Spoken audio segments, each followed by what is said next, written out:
ও Medina রে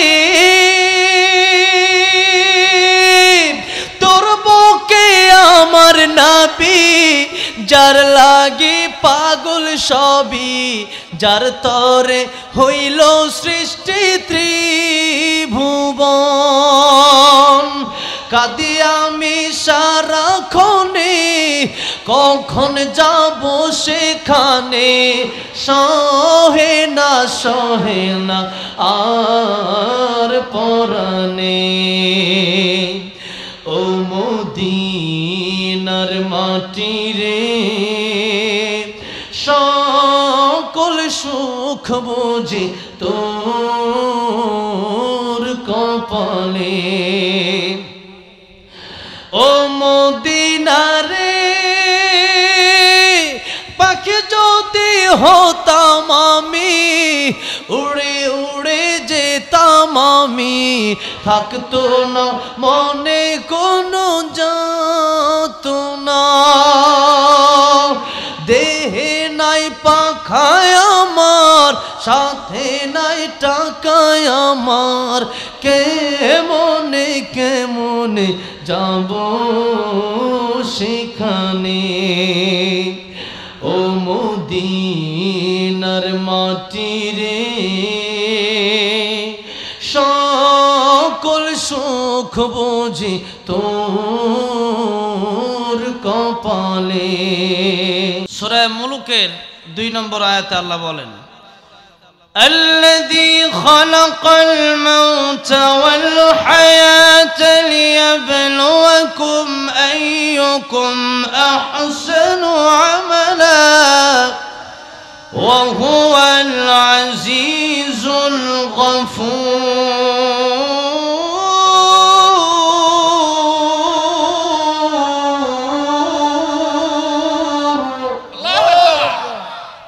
এই যে আয়াত এই সূরা মুলুকের 2 নম্বর আয়াতের তাফসীর যে আলোচকরা করেন যে মুফাসসিরিনে কেরামগণ করেন তখন এই মৌতের কয়েকটা ব্যাখ্যা করতে গিয়ে একটা ব্যাখ্যা হলো এটা যে আমরা বাস্তবে দেখি যে আমাদের হায়াত আগে মরণ পরে, কিন্তু আল্লাহ রাব্বুল আলামিন বললেন মৌত আগে হায়াত পরে। এর একটা ব্যাখ্যা হচ্ছে এটা যে আমাদের এই জীবন কোনো জীবনই না, এই জীবন এটা যখন চলে যাবে মরণ হয়ে গেল, মৃত্যুর পরে আবার যেই জীবনটা শুরু হবে ওইটা হচ্ছে আসল জীবন। আর এই জীবনটা কিরকম, আমার বয়স মনে করেন 24 বছর, তো আমার পূর্বের 24 বছরটা আমার কাছে এখন স্বপ্নের মতো। আপনার জীবন থেকে 50 বছর চলে গেছে, এটা এখন আপনার কাছে স্বপ্নের মতো। ঘুমের ভিতরে দেখলেন অনেক কিছু, দেখলেন আপনি সিঙ্গাপুরে গিয়ে একটা 20 তলা বাড়ি কিনছেন, খুব আরাম, চিন্তা করছেন বাহ আর সিরাজগঞ্জে থাকা লাগবো না, আর ধান খেতে গিয়ে ধান লাগানো দরকার নাই, এখন আরামসে শুয়ে থাকবো, দারোয়ান আসবে জিজ্ঞাসা করবে স্যার কেমন আছেন, আমি বলবো এই বেটা আমার সময় নাই। এই যে সময় নাই বলবো, এই যে দমক দিয়েছেন স্বপ্নে, এই দমকে ঘুম গেছে ভাইঙ্গা, ঠিক কিনা? এই ঘুম থেকে ওঠার পরে এখন দেখলেন আসলে ওটা তো সিঙ্গাপুরের বাড়ি না, ওটা তো আমার খাট, ভাঙ্গা খাট, ঠিক কিনা বলেন? এই হচ্ছে দুনিয়ায় স্বপ্নের মতো। যেদিন 3.5 হাত মাটির ঘরে আপনাকে নিয়ে যাওয়া হবে সেদিন আপনি সবই টের পাবেন, আপনি চিল্লাবেন ডাকবেন কিন্তু কেউ শুনবে না। সেদিন আপনি চিন্তা করবেন এত জমি, এত বিঘা, 5 বিঘা হয়েছে, আরো 5 বিঘা দরকার ছিল, 10 বিঘা হয়েছে আরো 10 বিঘা লাগে, কিন্তু আসলে তো এত কিছু দরকার ছিল না, 3.5 হাত মাটির ঘরে হলেই চলতো, এর বেশি দরকার ছিল না। এই জন্য প্রিয় ভাইয়েরা, মুরব্বী বাবাজিরা, যেই গোরস্থান, যে কবরস্থানের উদ্যোগে আজকের এই মাহফিল, এই কবরস্থান হচ্ছে আমাদের আসল জায়গা। এই জন্য একজন কবি বলেছেন ইহা হাম সব মুসাফির হ্যায় वही आखिर ठिकाना कोई आगे रवाना है कोई पीछे रवाना। এই পৃথিবীতে আসার একটা সিরিয়াল আছে, কিন্তু যাওয়ার কোনো সিরিয়াল নাই। কি কখন চলে যাবে আল্লাহ রাব্বুল আমিন কাউকে জানায় দিলেন না। সূরা তাহার একখান আয়াতে কারিমের ভিতরে আল্লাহ রাব্বুল আমিন বলেন, ইন্নাস সাআতা আতিয়াতুন আকাদু উখফিহা, নিশ্চয়ই মানুষের মরণ হবে, নিশ্চয় পৃথিবী ধ্বংস হবে, কিন্তু আমি আল্লাহ রাব্বুল আলামিন এটাকে গোপন রেখে দিলাম। আল্লাহর নবী বিশ্ব নবী রাহমাতুল লিল আলামিন বলেন, ও আমার সাহাবীরা, ও আমার উম্মতেরা, আমি নবী পৃথিবীর শ্রেষ্ঠ নবী, পৃথিবীর সমস্ত মাখলুকের চাইতে আমার দাম সবচাইতে বেশি, কিন্তু আমি নবী এই কথা বলতে পারবো না আমার মরণ কখন হবে। এমনকি আল্লাহর নবী বিশ্ব নবী রাহমাতুল লিল আলামিনের মরণের সময় মালাকুল মউত আজরাইল দরওয়াজার বাইরে থেকে বারবার পারমিশন চাচ্ছিলেন, সালাম দিচ্ছিলেন, আসসালামু আলাইকা ইয়া রাসূলুল্লাহ, আসসালামু আলাইকা ইয়া হাবিবাল্লাহ। নবীজি বলেন, ও ফাতেমা, দরওয়াজার বাইরে কে যেন দাঁড়ায় আছে, দরওয়াজা খোলার জন্য আমার কাছে পারমিশন চাই, দরওয়াজাটা খুলে দাও। লম্বা চূড়া ঘটনা, ফাতেমা রাদিয়াল্লাহু আনহা দরওয়াজা খুলে দেওয়ার পরে আল্লাহর নবী বিশ্ব নবী রাহমাতুল লিল আলামিনের কাছে মালাকুল মউত এসে বলেন, ইয়া রাসূলুল্লাহ, ইয়া হাবিবাল্লাহ, ওগো নবীজি, আল্লাহ রাব্বুল আমিন আমাকে আপনার কাছে পাঠিয়েছেন। আপনি যদি থাকতে চান আল্লাহ আপনার নেক হায়াত বাড়ায় দেবে, আর যদি না থাকতে চান, আল্লাহর কাছে যেতে চান, তাহলে যেতে পারেন, আমি এসেছি আপনাকে নিয়ে যাওয়ার জন্য। আল্লাহর নবী বললেন, ওরে মালাকুল মউত, হাত্তা ইয়াতিয়ানি জিবরাইল, জিবরাইল আসার আগ পর্যন্ত আমি তোমার সাথে কোনো কথা বলবো না, তুমি অপেক্ষা করো। জিবরাইল যতক্ষণ না পর্যন্ত আসতেছেন ততক্ষণ পর্যন্ত তুমি আমার রূহ বের করতে পারবে না। এমনি জিবরাইল আলাইহিস সালাম যখন আসলেন, ইয়া রাসূলুল্লাহ কেন ডাকলেন? আল্লাহর নবী বিশ্ব নবী রাহমাতুল লিল আলামিন ডেকে বললেন, জিবরাইল, আমি থাকবো না চলে যাব, এটা তোমার কাছে পরামর্শ নেওয়ার জন্য তোমাকে এখানে ডেকেছি। জিবরাইল বললেন, ইয়া রাসূলুল্লাহ, ইয়া হাবিবাল্লাহ, ওগো নবীজি, এই দুনিয়া আপনার জন্য বড় কষ্টের জায়গা। তায়েফের লোকেরা আপনাকে কষ্ট দিয়েছে, উহুদের লোকেরা আপনার কষ্ট দিয়েছে, পবিত্র মক্কা নগরী থেকেও আপনাকে তারা বের করে মদিনায় পাঠিয়েছে। ইয়া রাসূলুল্লাহ, ইয়া হাবিবাল্লাহ, এই দুনিয়া আসলে মুমিনের জন্য শান্তির জায়গা না।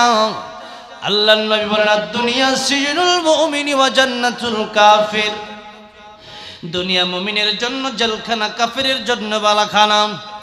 এই দুনিয়ায় মুমিন যতদিন থাকবে, মুমিন আরাম আয়েশ করার জন্য থাকবে না। মুমিনের আরাম আয়েশ করার জায়গা হলো জান্নাতে, মুমিনের আরাম আয়েশ করার জায়গা হলো বেহেশতে। এই জন্য মুমিন এই দুনিয়ায় শুধু কষ্ট করবে, মুমিন চিন্তা করবে কোন কাজ করলে আমার আল্লাহ খুশি হয়। ওই কাজ মুমিন যদি করে যেতে পারে, 60 বছর 70 বছরের জিন্দেগিতে আমার আল্লাহ রাব্বুল আলামিন এই দুনিয়ার চাইতে 10 গুণ বড় একটা জান্নাত আমাকে আপনাকে উপহার হিসেবে দিয়ে দিবেন। এই জন্য এই দুনিয়া মুমিনের জন্য জেলখানা। এই জন্য আলেমদেরকে যখন জেলে নিয়ে যাওয়া হয় তখন আলেমরা হাসে না, কাঁদে না, হাসে। দুনিয়ার সমস্ত মানুষগুলো যদিও জেলে নিয়ে গেলে পরে কাঁদে, কিন্তু আলেমদেরকে জেলে নিয়ে গেলে দেখবেন তাদের মুখে হাসি দেখা যায়। কারণ হলো আলেমরা বিশ্বাস করে, আলেমরা জানে যে আল্লাহর জন্য যদি জীবনটা দিতে পারি এটার মধ্যে আমাদের সফলতা। মুমিন জানে ইন্না সালাতি ওয়া নুসুকি ওয়া মাহইয়ায়া ওয়া মামাতি লিল্লাহি রাব্বিল আলামিন, আমার নামাজ, আমার কুরবানি, আমার জীবন, আমার মরণ সব হবে কার জন্য? আল্লাহর জন্য। এই জন্য মুমিনের কোনো কষ্ট নাই, কারণ কিয়ামতের ময়দানে ইবনে মাজাহ শরীফে এসেছে, কিয়ামতের ময়দানে আল্লাহ মানুষকে জান্নাত এবং জাহান্নামে দেওয়ার আগে আল্লাহ দুইজন মানুষকে ডাকাবেন। আল্লাহ রাব্বুল আলামিন ফেরেশতাদেরকে বলবেন, ফেরেশতারা ওই দুই ব্যক্তিকে আমার সামনে হাজির করো। যে দুই ব্যক্তির মধ্যে একজন ব্যক্তি হলো ওই ব্যক্তি দুনিয়ার মধ্যে আমার কোরআনের জন্য, আমার ইসলামের জন্য যে ব্যক্তি সবচেয়ে বেশি কষ্ট করেছে। এমন তো অনেক মানুষ, এমন তো অনেক ইমানদার আছে যে ইমানদার ইসলাম গ্রহণ করার জন্য নিজের বাড়ি থেকে তাদেরকে বের করে দেওয়া হয়েছে, আগুনের ভিতরে জ্বালানো হয়েছে, চাকু দিয়ে কলপ দিয়ে দেহকে খণ্ডিত করা হয়েছে, গরম তৈলির ভিতরে বাজা হয়েছে। এরকম কষ্ট যারা করেছে, এরকম সবচেয়ে বেশি কষ্ট আল্লাহর যেই বান্দা করেছে ওই ব্যক্তিকে আল্লাহর সামনে হাজির করা হবে। আরেকজন ব্যক্তিকে হাজির করতে বলা হবে, ফেরেশতাদেরকে বলা হবে, ফেরেশতারা তোমরা দেখো ওই ব্যক্তি, যে ব্যক্তিটাকে আমি ধন সম্পদ সব দিয়েছিলাম, বাড়ি নারী গাড়ি সম্পত্তি সব দেওয়ার পরেও আমি আল্লাহর অস্বীকার করেছে, ওই ব্যক্তিকে আজকে আমি আল্লাহর সামনে হাজির করব। ওই ব্যক্তিকে আল্লাহ রাব্বুল আমিনের সামনে হাজির করা হলে পরে আল্লাহ রাব্বুল আমিন ওই ইমানদার ব্যক্তিটাকে একটু সময়ের জন্য জান্নাত দিবেন, আর ওই কাফিরকে একটু সময়ের জন্য জাহান্নামে দিয়ে দিবেন। দুজনকে আবার বের করা হবে। আল্লাহ রাব্বুল আলামিন জিজ্ঞাসা করবেন, ও ইমানদার অবিশ্বাসী, তোমাকে আমি জান্নাতে আজকে একটু সময়ের জন্য দিলাম, বলো তো দুঃখ কষ্ট কারে বলে? এমন সময় ইমানদার ডাক দিয়ে বলবি, আয় আল্লাহ তাআলা, দুঃখ কারে বলে, কষ্ট কারে বলে? আমার জীবনে আমি কোনোদিন তার টেরও পাই নাই। জোরে জোরে বলেন সুবহানাল্লাহ। আর যে কাফেরকে দুনিয়াতে নারী বাড়ি গাড়ি সম্পত্তি সব দেওয়া হয়েছিল, কিন্তু আল্লাহরে বিশ্বাস করে নাই, আল্লাহরে মানে নাই, ওই ব্যক্তির যখন একটু সময়ের জন্য জাহান্নামের ভিতরে দেওয়া হবে, আবার যখন জাহান্নামের ভিতর থেকে তারে বের করা হবে, লোকটা ডেকে বলবে, আল্লাহ তাআলা, আমার জীবনে শান্তি কারে বলে, আমার জীবনে সুখ কারে বলে? আমার জীবনে আমি কোনোদিন টেরও পাই নাই। এই জন্য দুনিয়ার জীবন একভাবে না একভাবেই চলে যাবে, কিন্তু পরকালীন জীবন আমাদের আসল। যে কথা বলতেছিলাম, আল্লাহর নবী, বিশ্ব নবী রাহমাতুল লিল আলামিন, তিনি জিজ্ঞেস করলেন, জিবরাইল, আমি যাব কি যাব না? জিবরাইল বলেন, ইয়া রাসূলুল্লাহ, এই দুনিয়া তো মুমিনের জন্য কষ্টের জায়গা, জেলখানা। এই দুনিয়াতে মুমিনের মন চায় সারা রাত ঘুমাতে, কিন্তু ফজরের সময় যখন মুয়াজ্জিন ডাক দিয়ে দিল, হাইয়া আলাস সালাত, হাইয়া আলাল ফালাহ, তখন সে আর ঘুমায় থাকতে পারে না। দুনিয়ার সব মানুষ ঘুমায় গেলেও মুমিন ঘুমাতে পারে না, ইমানদার ঘুমাতে পারে না, কিন্তু অন্যান্য সমস্ত মানুষ ঘুমায় যেতে পারে। ইয়া রাসূলুল্লাহ, মুমিন যা ইচ্ছা দুনিয়াতে তা করতে পারে না, কাফেররা যা ইচ্ছা তা করতে পারে। ইয়া রাসূলুল্লাহ, এই দুনিয়াতে আপনিও মন মতো চলতে পারেন নাই, বরং আল্লাহ তাআলা আপনাকে যেভাবে হুকুম দিয়েছেন সেভাবেই চলেছেন। সুতরাং ইয়া রাসূলুল্লাহ, দুনিয়ার কষ্টের জায়গা ত্যাগ করে আল্লাহর সাথে দেখা করবেন, এটাই তো আপনার জন্য সবচেয়ে প্লাস পয়েন্ট, সবচেয়ে ভালো কথা, সবচেয়ে উত্তম কথা। আল্লাহর নবী, বিশ্ব নবী রাহমাতুল লিল আলামিন দাদা করে চোখের পানিগুলো ছেড়ে ছেড়ে কাঁদতেছেন। ইয়া রাসূলুল্লাহ, ইয়া হাবিবাল্লাহ, আপনি কেন কাঁদেন? আপনার কান্নার কারণটা আমারে বলবেন। আপনি কি ফাতেমার জন্য কাঁদেন, না আয়েশার জন্য কাঁদেন, না হাসান হুসাইনের জন্য কাঁদেন? আল্লাহর নবী বললেন, ওরে জিবরাইল, আমি ফাতেমার জন্য কাঁদি না, আমি আয়েশার জন্য কাঁদি না, আমি হাসান হুসাইনের জন্য কাঁদি না, আমি কান্দি আমার গুনাহগার উম্মতের জন্য। জোরে জোরে বলেন সুবহানাল্লাহ। রাহমাতুল লিল আলামিন নবী, কোরআনে প্রমাণ, আশিক বিনে কে বুঝিবে আমার দয়ার নবীর শান। আল্লাহু আকবার বলে। রাহমাতুল লিল আলামিন নবী, বলেন না রাহমাতুল লিল আলামিন নবী, কুরআনে প্রমাণ। আশিক বিনে কে বুঝিবে আমার দয়ার নবীর শান। নবী আমার মদিনার বুলবুল, আমার আল্লাহ ভালোবেসে নামটি দিলেন হাবিবে রাসূল। ওই নবীকে ভুল বুঝিলে, ওই নবীকে ভুল বুঝিলে থাকবে না ঈমান। আশিক বিনে কে বুঝিবে আমার দয়ার নবীর শান। রাহমাতুল লিল নবী, কুরআনে প্রমাণ। আশিক বিনে কে বুঝিবে আমার দয়ার নবীর শান। উম্মত বিনে কে বুঝিবে আমার দয়ার নবীর শান। আমার ভাইরা, আমার মুরব্বি ও জনাব, যে আল্লাহর নবী বিশ্ব নবী রাহমাতুল লিল আলামিন, তামাম পৃথিবীর ঊর্ধ্বে কারোর সাথে তুলনা হয় না। আল্লাহর পরে যার সম্মান, সেই নবী বলতেছেন, ও আমার সাহাবীরা, ও আমার উম্মতেরা, রে শোনো, ভালো করে শোনো। নামাজের পরে ডান দিকে সালাম ফিরাইয়া বাম দিকে সালাম ফেরাতে পারবো, সেই গ্যারান্টি আমি তোমাদেরকে দিতে পারবো না।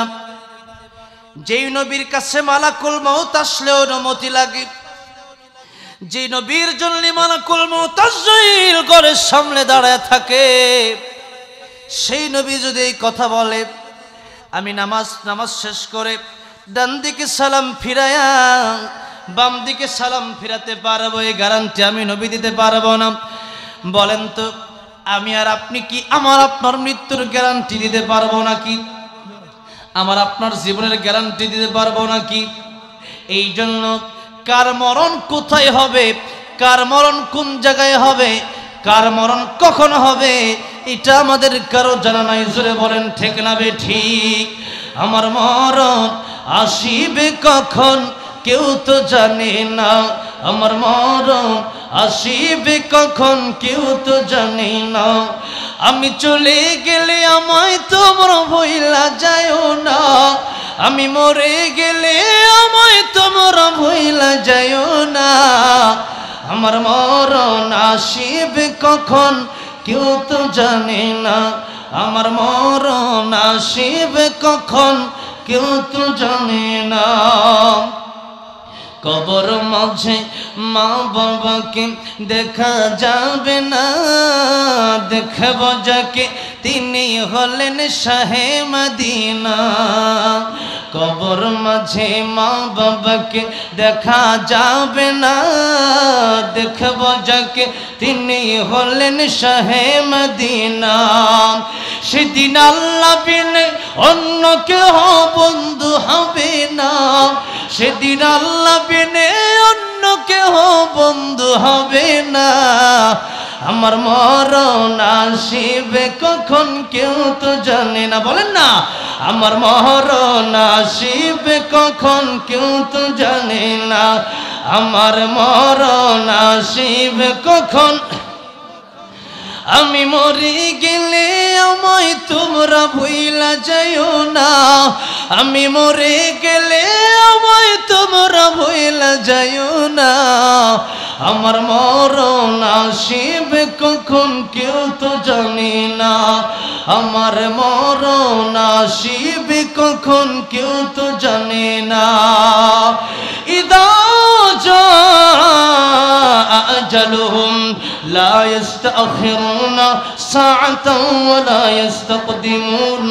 আল্লাহ তাআলা বললেন কার মরণ কখন হবে এটা পৃথিবীর কোনো মানুষ জানে না, এমনকি আল্লাহর নবী বিশ্বনবী রাহমাতুল লিল আলামিন তিনিও বললেন নামাজের পরে ডান দিকে সালাম ফিরায়া বাম দিকে সালাম ফিরাতে পারো এই গ্যারান্টি আমার নাই। এই জন্য আল্লাহর নবী বিশ্বনবী রাহমাতুল লিল আলামিন বলেন মরণের চিন্তা মরণের প্রস্তুতি সব সময় নিয়ে রাখো, কারণ মালাকুল মউত আজরাইল কখন তোমাদের সামনে চলে আসবে তোমাদের কারো জানা নাই। এই জন্যেই মালাকুল মউত আজরাইল যদি সামনে চলে আসে আর ওই সময় যদি আপনি বলেন আমি এই মুহূর্তেই ভালো হয়ে যাব আর একটু হায়াত আমারে বাড়ায় দেওয়া হোক, না না, মালাকুল মউত আজরাইল কিন্তু আপনার হায়াত বাড়ায় দিতে পারবে না। এই জন্য সর্বক্ষণিক মৃত্যুর জন্য যেন মানুষ প্রস্তুতি নিয়ে থাকে। এই জন্য আল্লাহ মৃত্যুর কথা কোনো মানুষকে জানালেন না। আর মৃত্যুর কথা যদি কোনো মানুষকে জানায় দেওয়া হয় তাহলে দুনিয়ার নিয়ম শৃঙ্খলা ঠিক থাকবে না, এটা হচ্ছে 1 নম্বর। 2 নম্বরে মানুষের আমলের প্রতি গুরুত্ব কমে যাবে। এই 2 কারণে আল্লাহ মরণের কথা মানুষকে জানালেন না। 1 নম্বর, মনে করেন মৌতের কথা মরণের কথা আল্লাহ যদি জানায় দিতেন যে আগামী 2025 সালে জানুয়ারি মাসের 25 তারিখে আপনার মৃত্যু হবে, তখন আপনি চিন্তা করতেন আমার আল্লাহ তো রহমান, আমার আল্লাহ তো রহিম, আমার আল্লাহ তো গফফার। আল্লাহ বলেছেন মৃত্যুর 1 মিনিট আগেও যদি কেউ তওবা করে সারা জীবনের সমস্ত গুনাহ আল্লাহ মাফ করে দিয়ে তাকে আমার আল্লাহ রহমতের কোলে উঠায় নেবেন। সুবহানাল্লাহ। এই জন্য ওই মানুষটা যদি জানে যে আগামী 2025 সালে জানুয়ারি মাসে আমার মরণ হবে, তাহলে এই ব্যক্তি কি করবে? এই ব্যক্তি 2024 সালের ডিসেম্বর পর্যন্ত যত গুনাহ আছে সব করবে, ঠিক কিনা বলেন? চুরি ডাকাতি রাহাজানি সব করবে। এরপরে 2025 সালে জানুয়ারি মাসে 25 তারিখে তার মরণ হবে, সে তো জানে।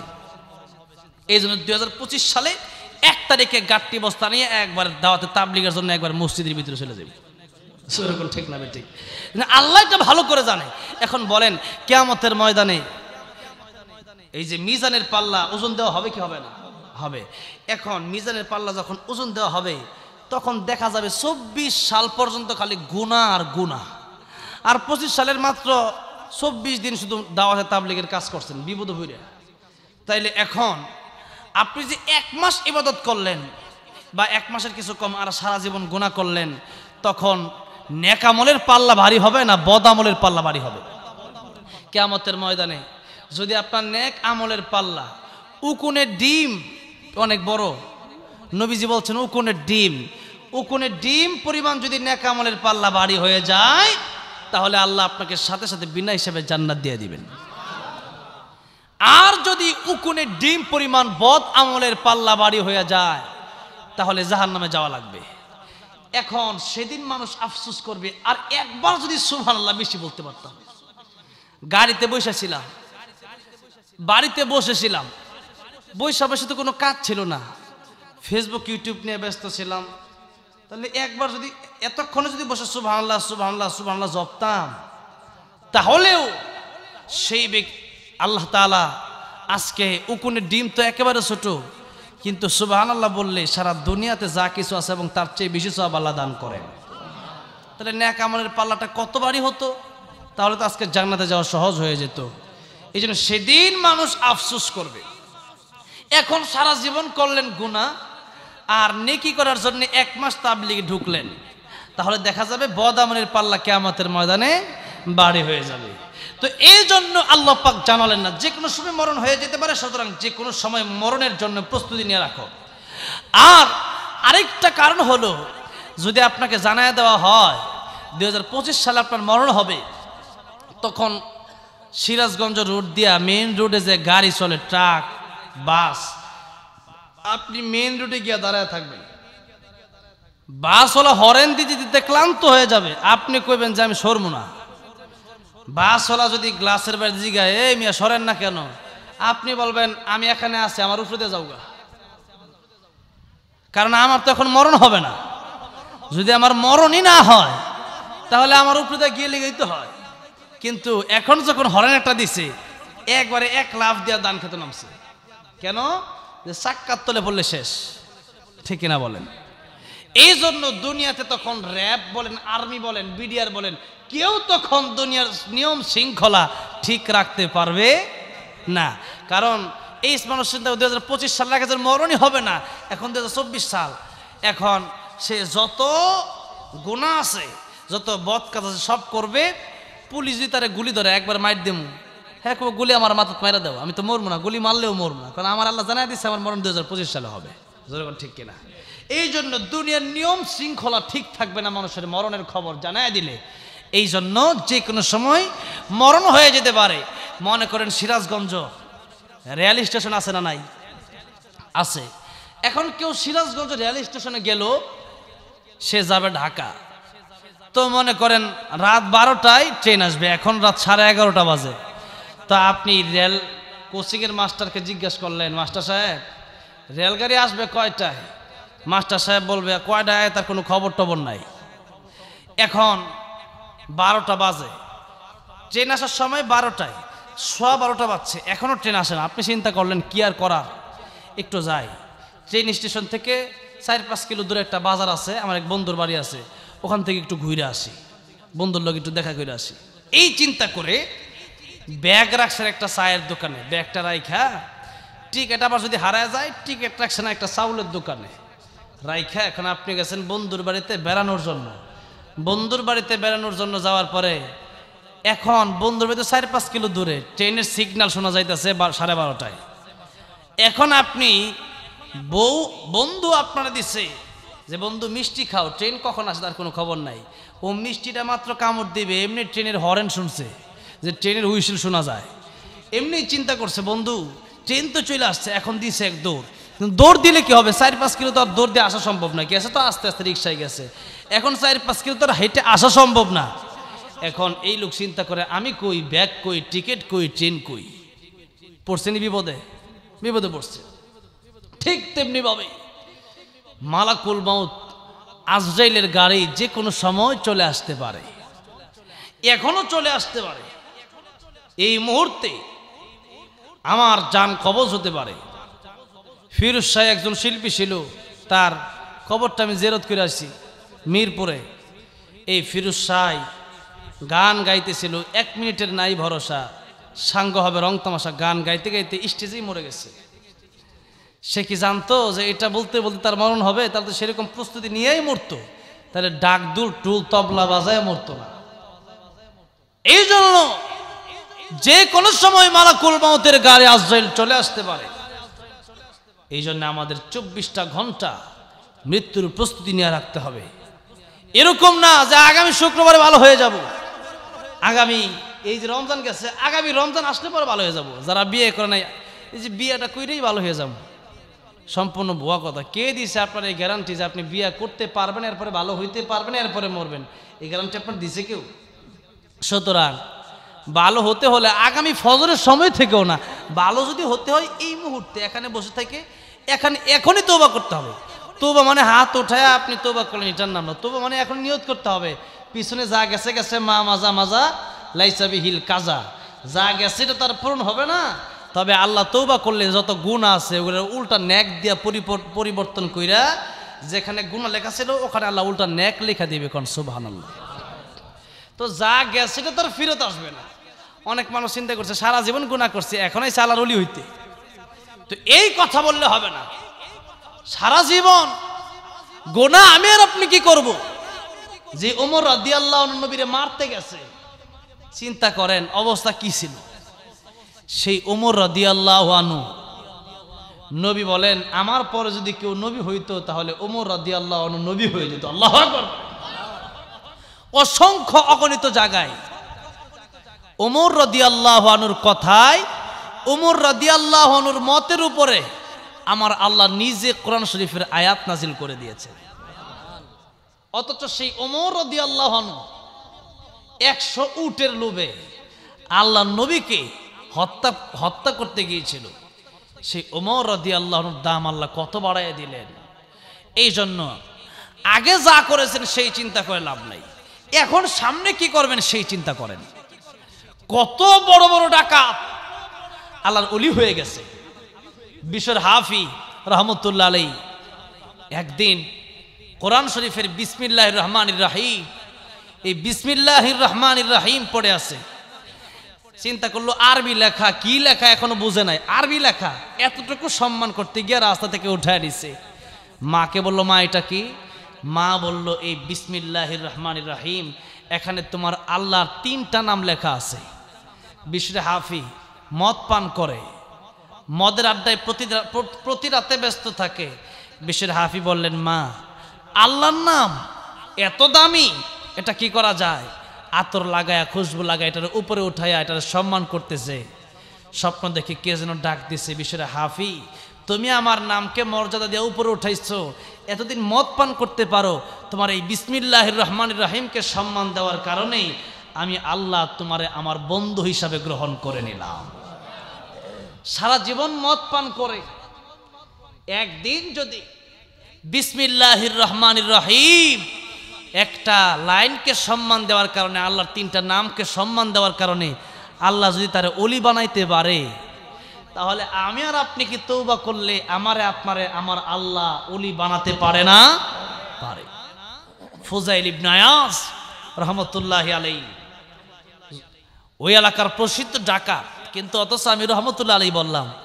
এই ফুজাইল ইবনে আয়াজ রহমতুল্লাহি আলাইহি সারা জীবন ডাকাতি করছে। লম্বা চূড়া ঘটনা এক একটা বলতে গেলে ঘন্টাকে ঘন্টা লাগবে, সংক্ষিপ্ত করে বলতেছি। এত বড় আল্লাহর ওলি হয়েছেন, রাস্তা দিয়ে যাচ্ছেন, কোরআন শরীফের তেলাওয়াত ভেসে আসছে, কে যেন তেলাওয়াত করতেছে ওই আয়াত, আলাম ইয়ানি লিল্লাযীনা আমানু আও তাখশা কুলুবুহুম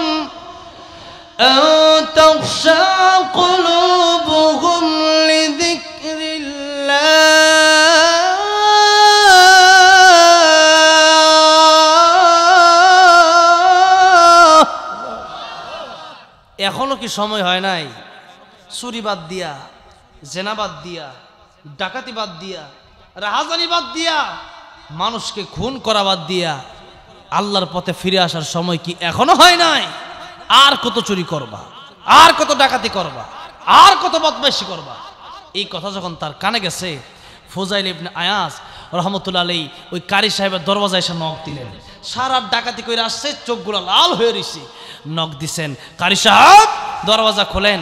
কারি সাহেব দরওয়াজা খুললেন, খুলে দেখেন এটা কি ফুজাইল ইবনে আয়াজ নাকি আজরাইল আমার ঘরে আসছে, লাল লাল দুইটা চক্ষু নিয়া।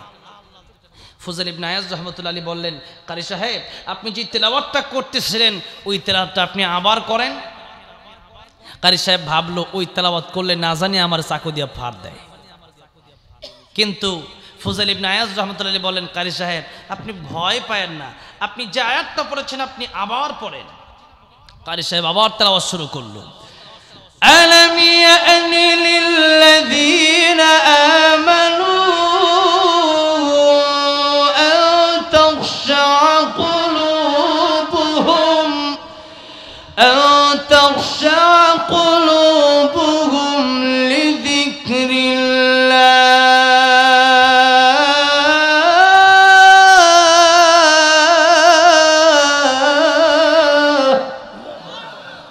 যেই মাত্র তেলাওয়াত করতেছে তাকায় দেখে ফুজাইল ইবনে আয়াজ রহমতুল্লাহ আলাইহির চোখ দিয়া অঝরে পানি পড়তেছে, যেরকম আল্লাহু আকবার। ফুজাইল ইবনে আয়াজ রহমতুল্লাহ আলাইহির জীবন মনে হয় এখানেই পরিবর্তন হয়ে গেল। ফুজাইল ইবনে আয়াজ রহমতুল্লাহ আলাইহি কারি সাহেবকে ডেকে বললেন, কারি সাহেব আপনি ভয় পাবেন না, আপনাকে মারার জন্য আমি আসি নাই, আমি এসেছি আপনার কোরআন তেলাওয়াত আমার জীবনকে পরিবর্তন করে দিয়েছে। সারা রাত আপনি আল্লাহর কোরআন তেলাওয়াত করেন আর আমি মানুষের হক মেরে খাই। আমার জীবনে এতদিন পর্যন্ত আল্লাহর কোরআনের আয়াত ওই রকম শুনি নাই, আমার পরিবর্তন হয় নাই। আজকে আল্লাহর কোরআনের আয়াত শুনে আমার জীবনের পরিবর্তন হয়ে গেল। আপনার হাতে যে হাত রাখলাম আর জীবনে কোনোদিন আমি ডাকাতি করব না। আর জীবনে কোনোদিন মানুষের জমি আমি নেব না, মানুষের গলায় ছুরি ধরব না। এই যে আপনার হাতে হাত রাখলাম, এই যে তওবা করলাম, আর জীবনে আল্লাহর হুকুমের অমান্য আমি করব না, এমন তওবা করলেন।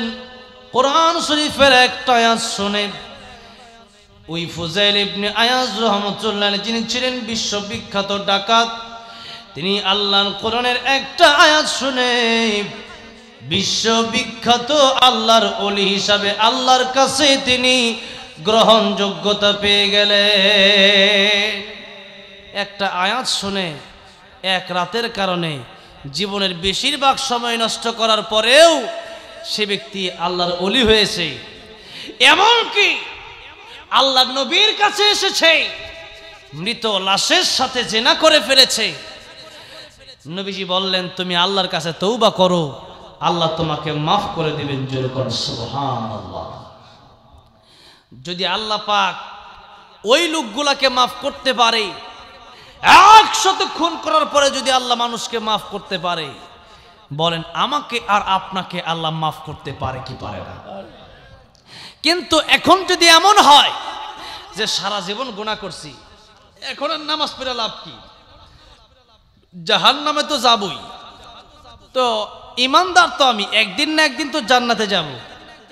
এই চিন্তা আজকে আমাদের ইমানদার মুমিন মুসলমানদের অন্তরে অন্তরে একটা কথা, যে জান্নাতে তো একদিন যাবই, একটু গুনাহ করে নেই তাতে কি হয়েছে? নাউযুবিল্লাহি মিন যালিক। একটা মুমিন হয়ে এই কথা আপনি চিন্তা করেন কিভাবে যে আপনি জাহান্নামে জ্বলবেন, এরপরে জান্নাতে যাবেন, অথচ একটা সেকেন্ড জাহান্নামে জ্বলার মতো ক্ষমতা পৃথিবীর কোনো মানুষের নাই। যদি একটা সেকেন্ড জাহান্নামে জ্বলার মতো ক্ষমতা আমার আপনার না থাকে, এক একটা মিথ্যা কথা বলার জন্য, এক একটা গীবতের জন্য, এক একটা কবিরা গুনার জন্য ৭,০০০ বছর যদি জাহান্নামে জ্বলতে হয়, তাহলে বলেন তো দেখি জীবনে কত মিথ্যা কথা না আমরা বলেছি, জীবনে কত ওয়াক্ত নামাজ ছেড়ে দিয়েছি, জীবনে কত মানুষের হক আমরা মেরে দিয়েছি, জীবনে কত শত হাজার কবিরা গুনাহ করেছি, তার কোনো হিসাব নাই। অথচ আমরা বলি জাহান্নামে জ্বলে একদিন না একদিন জান্নাতে যাব। লা ইয়ামুতু ফিহা ওয়া লা ইয়াহইয়া, না বাঁচবে না মরবে। মক্কা থেকে মদিনা শত শত মাইল, প্রায় 400 মাইল, এত বড় এক সিনা থেকে আরেক সিনা পর্যন্ত আল্লাহ রাব্বুল আমিন লম্বা বানায় দিবেন 70 গজ পর্যন্ত। আবার অন্য রিওয়ায়াতে আসছে 42 গজ পর্যন্ত এক একজনের চামড়া আল্লাহ মোটা বানাবেন। অতঃপর জাহান্নামী বান্দাকে ফেলা হবে, জাহান্নামী বান্দা চিৎকার করতে থাকবে, কিন্তু সেই চিৎকারে আল্লাহ সাড়া দেবে না। 1000 বছর পর্যন্ত চিৎকার করার পরে আল্লাহ সাড়া দিবেন, কিন্তু যেই পানির জন্য জাহান্নামীরা চিৎকার করবে ওই পানি তারে দেওয়া হবে না। এমন গরম পানি দেওয়া হবে, সাথে যাকুম ফল দেওয়া হবে। সেই কাঁটাযুক্ত ফল যখন গলার ভিতরে যাবে, সারা শরীর আবার ব্যথায় আক্রান্ত হয়ে যাবে। শরীরের পেটের নাড়ি বুড়িগুলো ছেড়ে পেছনের রাস্তা দিয়ে বের হয়ে যাবে, পড়ে ছারখার হয়ে যাবে। আল্লাহ তারা আবার জীবিত করবেন, আবার মরবে, আবার জীবিত করবেন, আবার মরবে, আবার জীবিত করবেন। মানুষ আফসোস করতে থাকবে, এই জাহান্নামে আসছি, যদি গরু হতাম, যদি ছাগল হতাম, যদি বেড়া হতাম, যদি ওই জঙ্গলার পাখি হয়ে যেতাম, আজকে কিয়ামতের ময়দানে জাহান্নামে আসা লাগতো না। মানুষ হয়েছি, আল্লাহ বড় সম্মানিত বানিয়েছিলেন, কিন্তু কিয়ামতের ময়দানে গরুর হিসাব শেষ হয়ে যাবে, ছাগলের হিসাব শেষ হয়ে যাবে, সাধারণ পশু পাখির হিসাব শেষ হয়ে যাবে। আল্লাহ সবাইকে মাটি বানিয়ে দেবে। এমনকি আসহাবে কাফের কুকুর, সেই কুকুরটা আসহাবে কাফের লোকদের সাথে জান্নাতে চলে যাবে। কিন্তু মানুষের যদি জাহান্নামে যায়, জাহান্নামের আগুন কেউ সইতে পারবে না। ওই জাহান্নামের আগুনে যদি জ্বলতে হয় তাহলে মানুষ আফসোস করবে না তো করবে কি? আসহাবে কাফের আযানুল লা ইয়াসমাউনা বিহা উলাইকা কাল আনআমি বাল হুম আযাল্লু উলাইকা হুমুল গাফিলুন। কুকুরের চাইতেও নিকৃষ্ট তারা, শুকুরের চাইতেও নিকৃষ্ট তারা, যাদের কলব আছে, কোরআন বুঝলো না, কান আছে, কোরআন শুনলো না, চোখ আছে, কোরআন দেখলো না। আমি আল্লাহ রাব্বুল আমিন বলেছিলাম, ফামান যুহজিহা আনিন নার ওয়া উদখিলাল জান্নাতা ফাকাদ ফাজ ওয়া মাল হায়াতুদ দুনিয়া ইল্লা মাতাউল গুরুর। যে ব্যক্তি জাহান্নাম থেকে বেঁচে জান্নাতে যেতে পারবে ওই ব্যক্তি সফল কাম। এই দুনিয়াটা তোমাদের জন্য খেলনা ঘর, এই দুনিয়া ধোঁকা ছাড়া আর কিছুই না। কিন্তু দুনিয়াকে তোমরা প্রাধান্য দিয়ে 24 ঘন্টার 23 ঘন্টা সময় তোমরা দুনিয়াতে দিলে, 1 ঘন্টা সময় যদি আমি আল্লাহর জন্য দিই নামাজগুলো আদায় করতে, কিয়ামতের ময়দানে সর্বপ্রথম নামাজের হিসাব নেওয়া হবে। এবং যেই ব্যক্তিরা নামাজের হিসাবে কোনো রকম পার পেয়ে যাবে, নবীজি বলেন তার আর কোনো চিন্তা নাই। নামাজের হিসাব দিয়ে যদি সে ব্যক্তি পার পেয়ে যায়, আমার আল্লাহ সবগুলো হিসাব তার জন্য সহজ করে দেবে। আমাদের এই জীবন শেষ হয়ে যাবে এবং কবরস্থানে আমাদের যেতে হবে। কবরের ঘর যাদের ভালো হয়ে যাবে, রাসূল সাল্লাল্লাহু আলাইহি সাল্লাম বলেন কবর হচ্ছে মানুষের প্রথম ঘাঁটি। কবরের ঘাঁটি যাদের সুন্দর হয়ে যাবে, যাদের কবরের প্রশ্নের জবাব ঠিকভাবে যারা দিতে পারবে, তাদের পরকালীন সমস্ত ঘাঁটি, হাসরের ঘাঁটি, পুলসিরাতের ঘাঁটি, সমস্ত ঘাঁটিগুলো সহজ হয়ে যাবে। কবর যাদের জন্য খারাপ হয়ে যাবে, তাদের সমস্ত ঘাঁটিগুলো খারাপ হয়ে যাবে।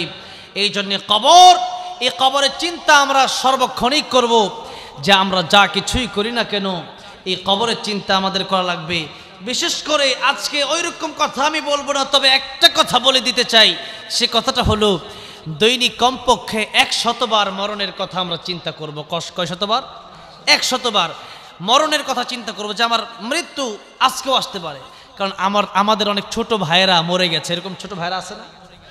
আমার বয়স 24 বছর, অনেক আমার বয়সের চেয়ে কম 20 বছর বয়সের, 19 বছর, 18 বছর থেকে নিয়ে একেবারে শিশু বাচ্চাও কবরে গেছে, আছে না নাই? আজকে জালকাঠিতে 11 জন মানুষের মৃত্যু হয়ে গেল। তারা ঘুরতে বের হয়েছিল। তারা যদি জানতো যে এই বাসে তাদের মৃত্যু হয়ে যাবে, তাহলে হয়তো তারা সেই গাড়িতে উঠতো না। ঠিক কিনা বলেন? গতকাল ফরিদপুরে 13 জন মানুষের মৃত্যু হয়ে গেল। তারা যদি জানতো হয়তো তারা সেই গাড়িতে উঠতো না। অথচ আমি আজকে প্রায় 7-8 বছর ধরে প্রোগ্রাম করি। প্রতিদিন এমন কোনো দিন নেই যেদিন আমি গাড়িতে উঠি না। কিন্তু আমার সচরাচর গাড়ি অ্যাক্সিডেন্ট হলেও আমি কোনো দিন অ্যাক্সিডেন্ট হই নাই। বলেন তো এটা কার রহমত? আল্লাহর রহমত। তো একজন মানুষ দেখা গেছে জীবনে গাড়িতে ওঠে না, ঈদের পরে একদিন উঠছে যে একটু ঘুরতে যাই, মারা গেল। আর আমি সারা জীবন গাড়িতে ঘুরতেছি, আমার মরণ হচ্ছে না। তার মানে হায়াত মওত কার হাতে? আল্লাহর হাতে। তাহলে মৃত্যু যে কোনো সময় আমাদের চলে আসতে পারে। এই জন্য মৃত্যুর কথা আমাদের চিন্তা করতে হবে। মৃত্যুর কথা চিন্তা করলে আমাদের 3টা লাভ। কয়টা লাভ? 1 নম্বরে ইবাদতে শান্তি, ইবাদতে মজা পাওয়া যাবে। সব সময় নামাজ পড়ে মজা পাওয়া যায় না। মাঝে মধ্যে সবে বরাতে, সবে কদরে কিছু মানুষ নামাজে দাঁড়াইছে তো কঠিন দাঁড়াইছে, ওই সময় মজা নাকি বেশি পায়। কেন? এই লোক চিন্তা করে সবে কদর, আজকে ভালো করে নামাজটা পড়বো। ঠিক কিনা বলেন? যার জীবনে গুনাহ করে আজকে একবার তওবা করে ফেলবো, এই চিন্তায় নামাজে দাঁড়ায়। আর সাধারণত যখন এমনি নামাজে দাঁড়ায় তখন চিন্তা করে যে আরো কত নামাজ তো আছে, কোন রকম পয়রা খালি বের হই। এই জন্য ওই ব্যক্তি নামাজে মজা পায় না। ঠিক কিনা বলেন? এই জন্য মৃত্যুর কথা যদি আপনি চিন্তা করেন যে ওই কবরে সাথী নাই, বাতি নাই, মা নাই, বাবা নাই, দরওয়াজা নাই, জানালা নাই, ওই কবর প্রথম ঘাটি, ওই কবরেই আমার যদি অবস্থা খারাপ হয় তাহলে আমার সেখানে রক্ষা করার জন্য কোনো নেতা আসবে না, মা বাবা কেউ আসতে পারবে না, আল্লাহ ছাড়া কেউ নাই। তাহলে আপন বানাবো একজনকে, জোরে বলেন তিনি কে? জোরে বলেন কে? দুনিয়ার সবাই স্বার্থপর হতে পারে, একজন স্বার্থপর না, তিনি কে? আল্লাহ। দুনিয়ার সব মানুষ স্বার্থপর হলেও আমার আল্লাহ স্বার্থপর না, কারণ আমার আল্লাহ ইমানদাররাও খাওয়ায়, বেঈমানকেও খাওয়ায়। সুবহানাল্লাহ বলেন। এই জন্য অল্প কথা বলে শেষ করে দেব, মৃত্যুর কথা সব সময় চিন্তা করবেন। তিনটা লাভ হবে। 1 নম্বরে ইবাদতে মজা আসবে, 2 নম্বরে মানুষের জীবনে মানুষ তো গুনাহ করবেই, কারণ গুনাহ করে না ফেরেশতারা। তারা খাওয়া দাওয়াতে কি মজা এটাও জানে না, বিয়ে করলে কি মজা ওইটাও জানে না। এই জন্য তাদের চুরি করার দরকার নাই, মারামারি করার দরকার নাই, মানুষের হক মেরে খাওয়ার দরকার নাই। আরাম আয়েশ কারে বলে এটা তারা বোঝে না, গুনাহ কাকে বলে সেটা ফেরেশতারা বোঝেই না, গুনাহ কারে বলে এটা মানুষ বোঝে। তো আল্লাহ চাইলে ফেরেশতাদের কাছ থেকে ইবাদত নিতে পারতেন কি পারতেন না? وَإِذْ قَالَ رَبُّكَ لِلْمَلَائِكَةِ إِنِّي جَاعِلٌ فِي الْأَرْضِ خَلِيفَةً, আল্লাহ যখন বললেন ফেরেশতারা আমি মানুষ দুনিয়াতে পাঠাতে চাই, ফেরেশতারা তোমরা কি বলো? ফেরেশতারা বললেন আল্লাহ তাআলা এদেরকে পাঠায় কি লাভ? وَنَحْنُ نُسَبِّحُ بِحَمْدِكَ وَنُقَدِّسُ لَكَ, আমরাই তো আপনার তাসবিহ বর্ণনা করি, আমরাই তো আপনার ইবাদত করি, এদেরকে বানায় কি লাভ হবে? এরা মারামারি করবে, কাটাকাটি করবে, রক্তপাত করবে। আল্লাহ বললেন ইন্নী আ'লামু মা লা তা'লামুন, ফেরেশতারা আমি যা জানি তোমরা তা জানো না, তোমরা শুধু ইবাদত করো, ইবাদতটা তোমাদের কাছে মজাই লাগে। এখন আমি এমন মানুষ বানাবো যাদের ইবাদতের সামর্থ্য থাকবে, আবার গুনাহ কাকে বলে সেটাও বুঝবে, দুটাই বুঝবে। এই দুটি বোঝার পরেও যারা গুনাহ ছেড়ে দিয়ে আমি আল্লাহর কাছে তওবা করে ফিরে আসবে, এদেরকে আমি আল্লাহ এত সম্মান দেব, এমনকি ফেরেশতার চাইতেও বেশি সম্মান আমি আল্লাহ তাদেরকে দিয়ে দেব। সে আয়াত আল্লাহ সূরা বনী ইসরাঈলে বলেছেন ওয়ালাকাদ কাররামনা বনি আদম, সবচেয়ে সম্মান আমি আল্লাহ ফেরেশতাদেরকে মানুষকে দিলাম, বনি আদমকে দিলাম। এমনকি এই আয়াতের মাধ্যমে, এই আয়াতের তাফসিরে বোঝা যায় আল্লাহ ফেরেশতাদের চাইতেও সম্মান মানুষকে বেশি দিলেন। কেন? ফেরেশতারা গুনাহ কারে বলে ওইটা বোঝে না, আর মানুষ গুনাহ কারে বলে ওইটা বুঝে। ফেরেশতারা গুনাহ কারে বলে বুঝেই না তো করবে কি, আর মানুষ গুনাহ কারে বলে ওইটা বুঝে, গুনাহ স্বাদ বুঝে। এরপরও যখন গুনাহ করে না তখন আল্লাহ বলে ফেরেশতারা তাকায়া দেখ, যাদের ব্যাপারে বলেছিলে তা রক্তপাত করবে, মারামারি করবে, হানাহানি করবে, কাটাকাটি করবে, এই বান্দারা আজকে সিরাজগঞ্জে বৈরবের এই মাঠে বসে আমি আল্লাহর কোরআনের কথা শোনার জন্য ঘুমকে হারাম করে দিয়েছে, খাবার হারাম করে দিয়েছে, সব বাদ দিয়া, আড্ডা বাদ দিয়া, টিভি বাদ দিয়া, সিনেমা বাদ দিয়া, লুডো বাদ দিয়া, সব বাদ দিয়া আমার কোরআন শোনার জন্য পাগল হয়ে গেল। সাক্ষী থাক আমি আল্লাহ তাদের সবাইকে মাফ করে দিলাম।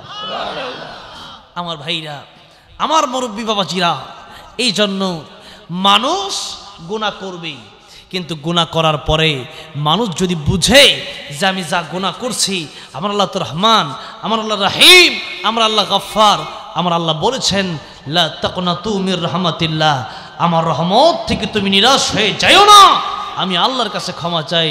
আল্লাহ বলেন ও বান্দারে, তোর চোখের পানি নাকের ডোগায় আসার আগে আগে আমি আল্লাহ তোর জিন্দেগির গুনাহগুলি মাফ করে দেই।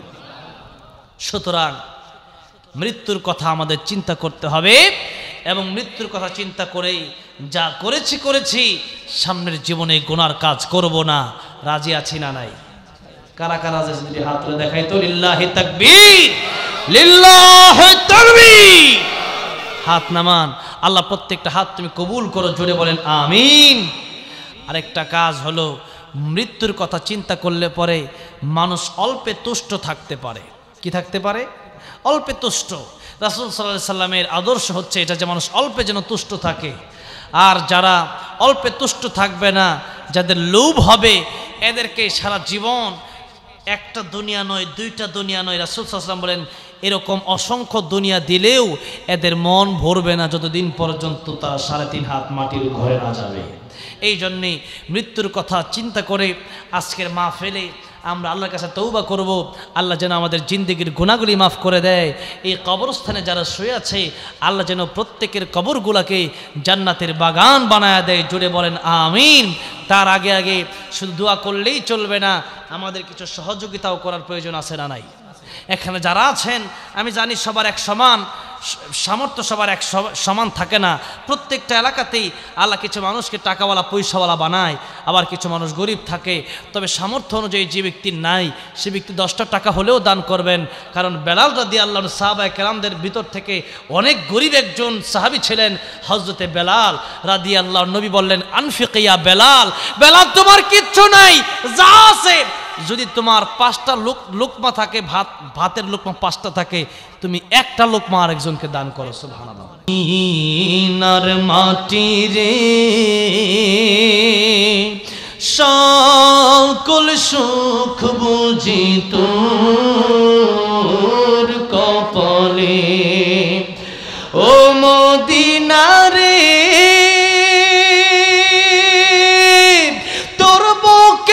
আমার নবী, যার লাগি পাগল সবই, যার তরে হইল সৃষ্টি ত্রিভুবন। কাঁদি আমি সারাক্ষণে, কখন যাব সেখানে, সহে না আর পরাণে। ও মদিনার মাটি রে সকল সুখ বুঝি তোর কপালে, ও মদিনা রে পাখি যদি হতাম আমি, উড়ে উড়ে যেতাম আমি, থাকতো না মনে কোনো যাতনা। দেহে নাই পাখায় আমার, সাথে নাই টাকায় আমার, কেমনে কেমনে যাব সেখানে। ও মদিনার মাটি রে সকল সুখ বুঝি তোর কপালে। আল্লাহ সবাইকে বারবার মক্কা মদিনা যাওয়ার তৌফিক দান করেন। জোরে বলেন আমিন।